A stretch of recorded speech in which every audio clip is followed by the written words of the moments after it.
the lunch break.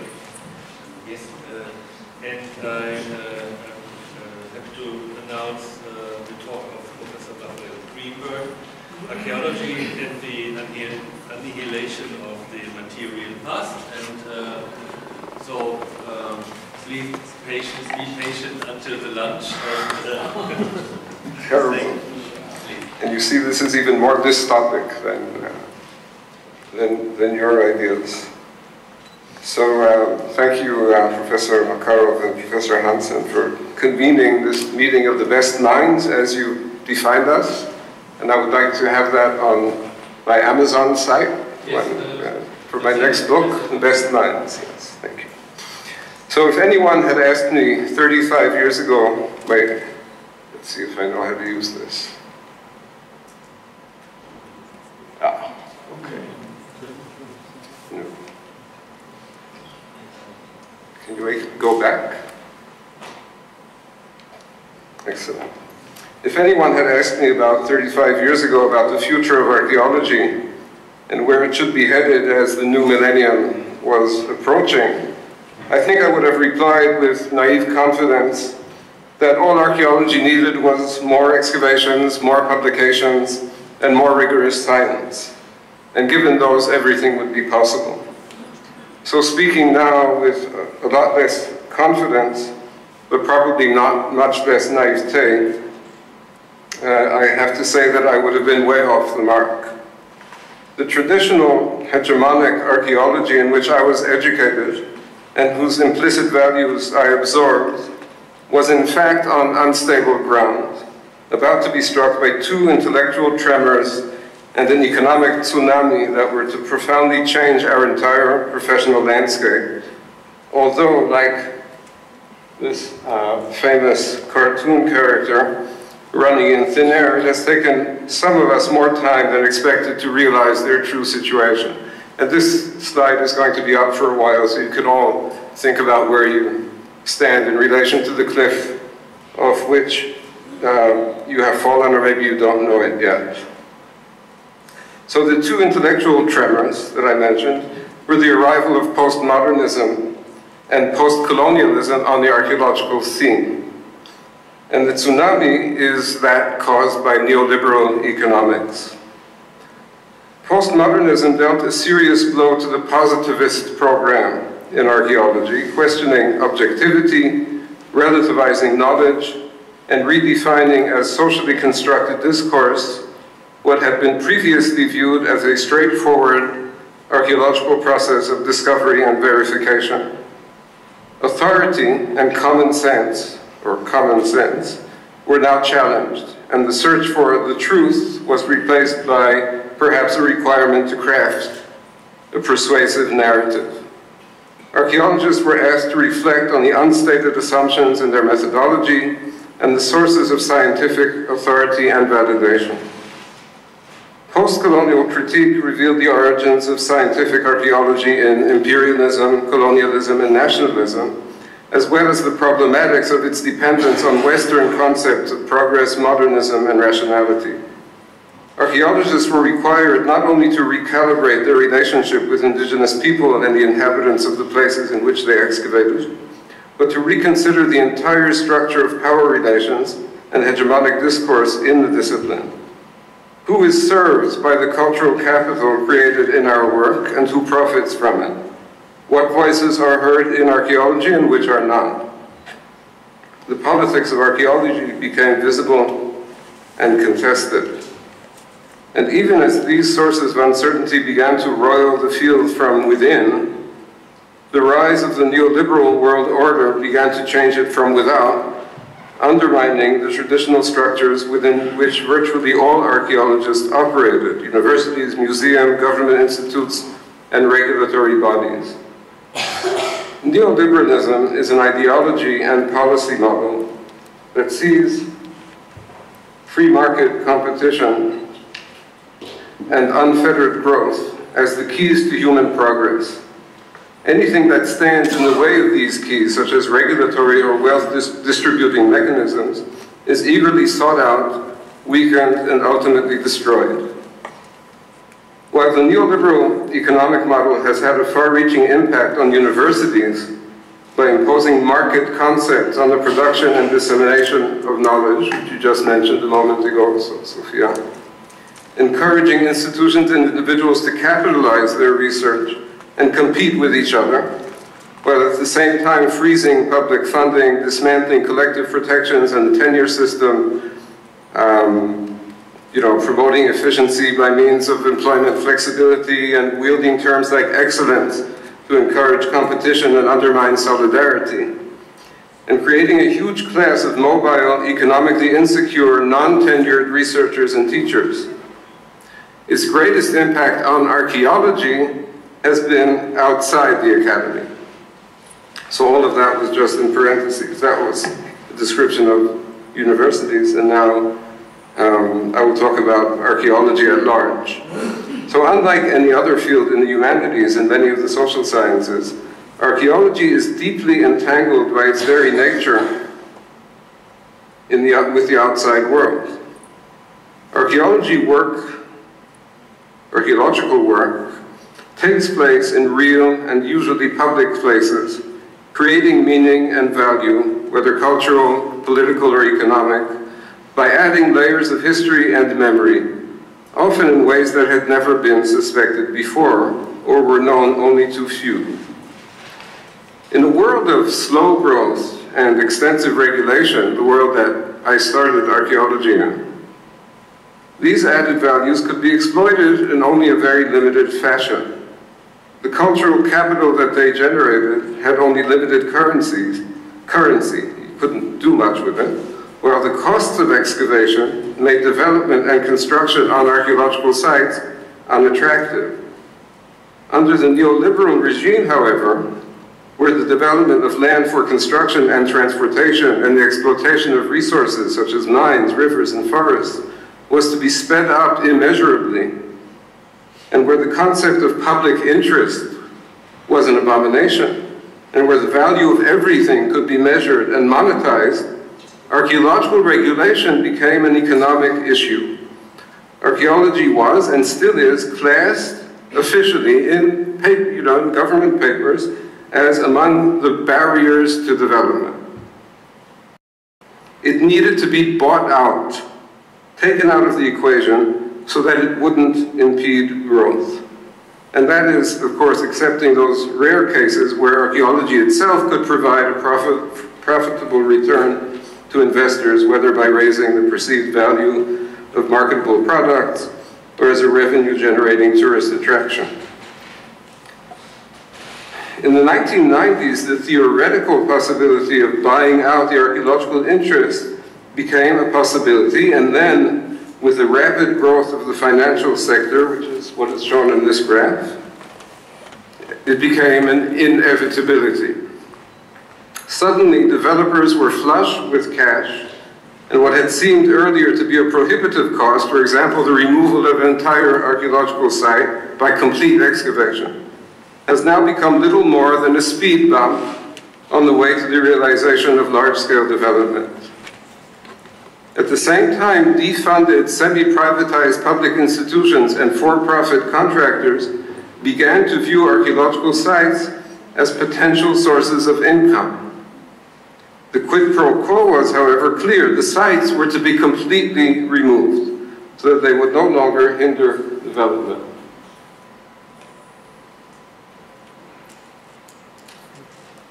Because forgetting is a central plank in the neoliberal platform. We all remember the large destructive national projects of an earlier age, the Aswan Dam in Egypt, the projects of a similar scale in Syria and Turkey. Under the global neoliberal regime, such projects are proliferating, from the mines and rainforest clearance of South America to the hydroelectric dams of Turkey, built by the dozen to power privatized industries. Globally, infrastructure projects are destroying not only historical sites, but entire landscapes of past and contemporary heritage, not to mention, and we always need to mention what we shouldn't mention, the indirect impact they have on landscape and heritage by way of global warming, which is depriving many, many millions of people of their homes, their land, and their way of life. So the archaeological projects that they spawn, that these large projects spawn working, whoa. Is this working? Ah. It didn't work before. Okay, so this is an archaeological site at, these are both sites in Israel, sorry. So these archaeological projects are immeasurably larger than any previous excavation. As a result, and soon you will see the size of this project if this film ever runs. And in contrast to the situation 35 years ago, about 90% or more of excavation in my country, and even larger proportion of the raw volume of excavations, is conducted under contract. In North America, this has been estimated at 97% in one publication that I saw, and I would guess that the world average is somewhere between these two figures. So we can speak a lot about small projects here, but meanwhile, bigger projects are happening out there. That is, countless sites and landscapes are being sacrificed and literally annihilated in the service of profit-making ventures. These excavations, though speedy and by necessity superficial, are generating countless millions of artifacts, most of which are destined to be reburied in one form or another. So this is a huge storage facility built underneath an interchange in Israel, in which I guess millions of artifacts are eventually going to be stored, and they will be virtually inaccessible there. Now, to mitigate the effect of these appalling losses, several strategies are open to us. That is, to make us feel better about it. We can shut our eyes and make believe nothing has changed. I think this is a lovely option, but it is available only to a select few, well insulated by tenure, prestige, and the large endowments of their universities. We can embrace neoliberalism and its brave new world, a path chosen by most of my colleagues in Israel, or we can resist. Now, those who would embrace the neoliberal option are clearly asked to make what we often call painful compromises, such as excavation all year round, or very coarse resolution in the archaeological work, and they make these painful compromises even as they take in lots and lots of cash. In addition to money, the developers and their emissaries, that is, the people in academia who promote development projects, are happy to provide palliatives that salve the archaeological conscience. These can be rhetorical and cosmetic in character, putting a good face on destruction, or they can be of a technological nature, promising an augmented reality. Rhetorical devices reframe the discussion by means of misrecognition. The obliteration, destruction of sites is euphemistically called salvage work, rescue work, compliance work, and also by means of something that I would like to call dig washing, which is when you showcase your discoveries, when you, a developer showcases the discoveries and presents them as a gift to the community, providing post facto justification for their work. These are devices that allow us to forget the reality of destruction. Technological devices go much further. And, okay, I've had some technical issues and I won't be able to run. I will be able to run now. Thank you.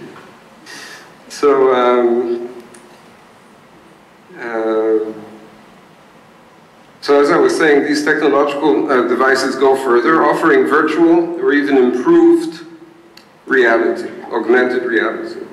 Fielding a battery of digital devices, gadgets that were mentioned before, gizmos, digital technology is deployed to create a huge virtual archive, Drone photogrammetry replaces ground-level survey. Scanning replaces photography and drawing. 3D reconstruction of excavation environments and structures replaces written descriptions. Creating a digital archive of every structure, deposit, and find, we are told, is equivalent to, if not better than, having access to the things themselves. Next slide, please. Okay, if we can run that, that'll be great.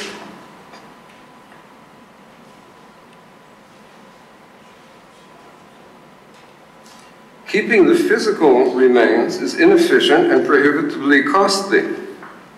Virtual sites, collections, and archives and museums offer a more durable and accessible alternative.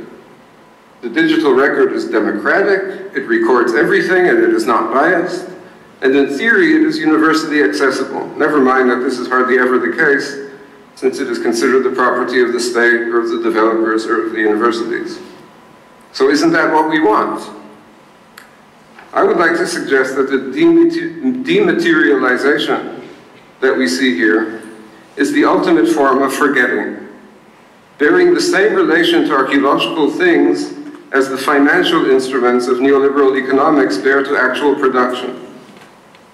And just as uncontrolled global economic growth is unsustainable because it is making our planet physically uninhabitable, so too is untrammeled destruction of the archaeological landscape, even when conducted by archaeologists, unsustainable because it eliminates a basic human need for objects, places, and landscapes of memory. The dematerialized technological gaze is but the latest expression of the colonial project. Having done away with the places and objects of memory which can no longer be experienced, touched, smelled, or tasted, their ghosts are spirited away into the archive to exist as phantasms and holograms. Indeed, the concept of a complete digital or virtual record is a mirage anchored in the old positivistic concept of archaeology and of the role of archaeologists as objective technical experts.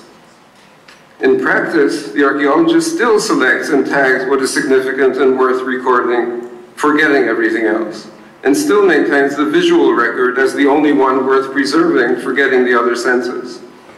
But with the entire site removed and the finds buried beyond recall, these selections become irrevocable. Moreover, once the precedent has been established and the digital archive celebrated as salvage, the stage is set for the next and even bigger project. So every new large project becomes the floor of the next bigger one. And every time we prove we can do it, like the colonel in the bridge over the River Kwai in that famous old movie, the British colonel proved he could build the bridge. So every time you prove you can do it, you're just asked to build a bigger bridge. In the wake of the postmodern and postcolonial challenge, and in the face of unprecedented destruction of the past, I suggest that archaeologists need to redefine their role in the world and to recognize what it is that we can offer, not to states, corporations, or grant-making organizations, but to the communities and societies in which we work. And of course, I am echoing many ideas mentioned earlier today. So I suggest, along with many others, that the skill to which we have unique disciplinary access is the ability to work with time and to extract memory from places and things. And this should engender a form of resistance to the neoliberal paradigm.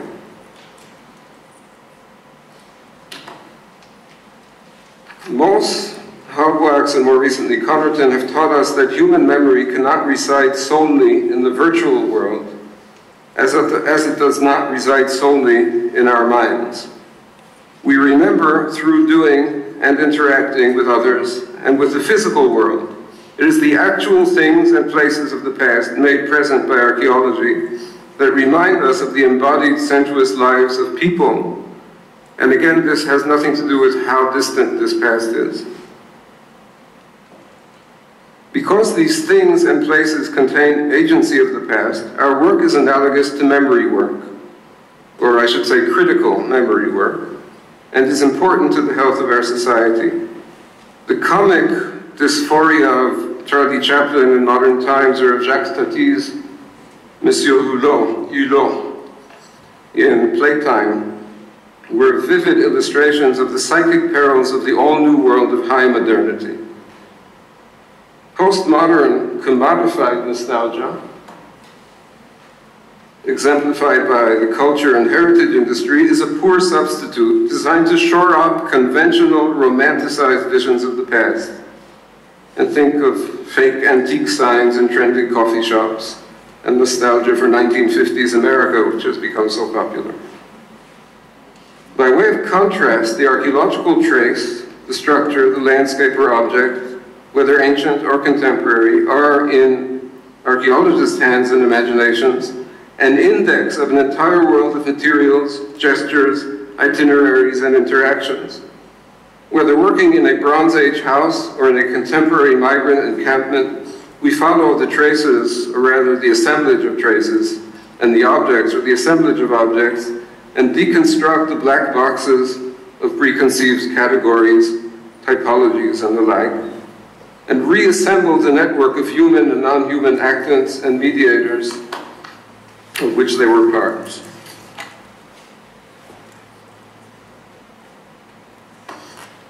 This third millennium plate, or platter, with the materials that it was made of, the technique it was made with, its affordances, the gestures used to wield it, its contents, its relation to other parts of the food-consuming assemblage, becomes under our care a memory object, as might the contemporary migrant trail with its vantage points, its shelters, its mnemonic devices, and the testimony to those who walked or perished in it.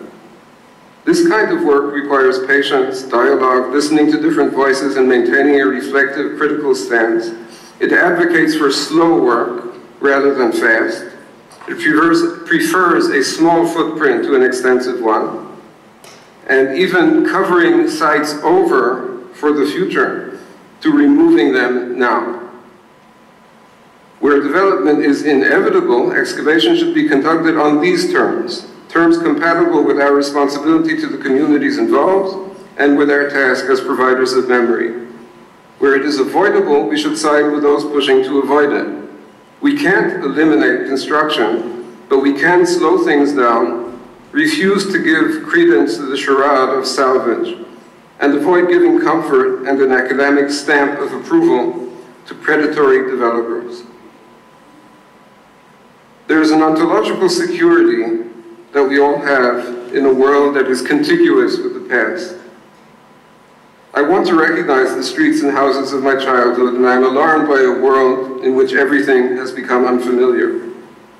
So we all share a fundamental need to preserve at least a few untouched and unaltered landscapes, monuments, sites, and artifacts, so we don't all become aliens in our own homes. Slow archaeology, preservation, this requires a political stance that supports a different and more evenly distributed prospect for global growth than that offered by untrammeled neoliberal policies. We have to choose sides, along with, of course, allies in many different fields, in order to regain our self-respect. And so looking forward with, I guess, naive optimism to what remains of the 21st century, I would like to see archaeologists become more aware of the role that they play in the world, whether through destruction or preservation.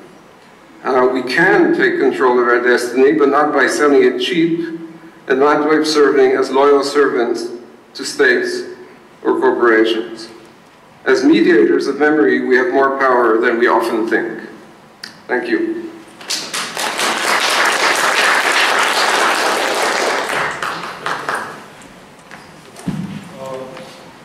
Thank you, Raphael, for the very open and sincere expression of the thoughts and concepts which are very familiar to many of us, and very well, many of us, I think, share your ideas and your awareness. Yeah. Please, questions. We have not so much time just for the questions, but still. I'm really optimistic that you can slow down this process of taking away regions for suburbs or for weekend houses or for big economical complexes. I mean, the Gezi Park, for example, in Istanbul is a good example where people try to defend their places and it ended up in violence and so on. I mean, but he lost the election now, right? Now, much later, yeah.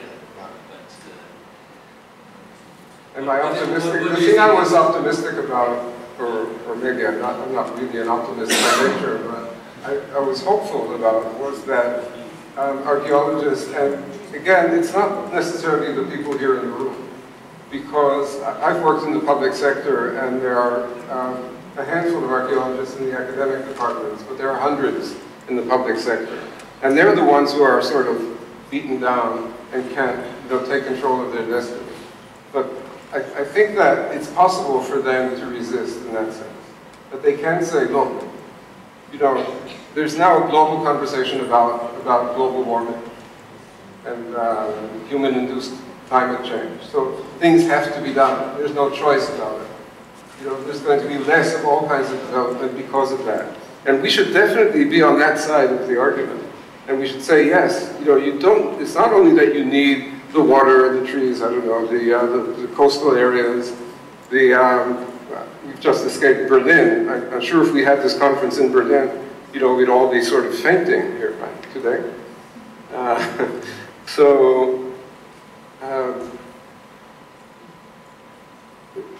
You know, it's unsustainable.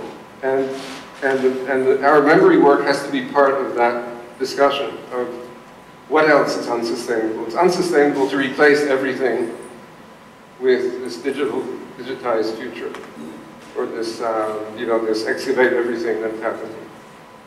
That's sort of what I was optimistic about, that we can take a stand and not always play along just because that's where the funding comes from. More questions, please? Everyone's hungry. Please. Yeah, what you were saying looks very similar to the degrowth theory in economics. The degrowth theory, this idea that we have to degrow and degrow, yes. Okay. Not just getting stability, but actually going down in our expectations of production and so on. And I was thinking that also in academia, not just in the rest of the archaeology sector, but also in academia, we are forced all the time, as you say, starting new and new projects, more and more ambitious, to publish more and more. So I think we should also, I mean, we in academia that have more time and more security. So we should start these degrowth processes ourselves, that applying less for projects and producing less papers that often are not that valuable, I guess. I think I might agree with you, yes. More questions? So.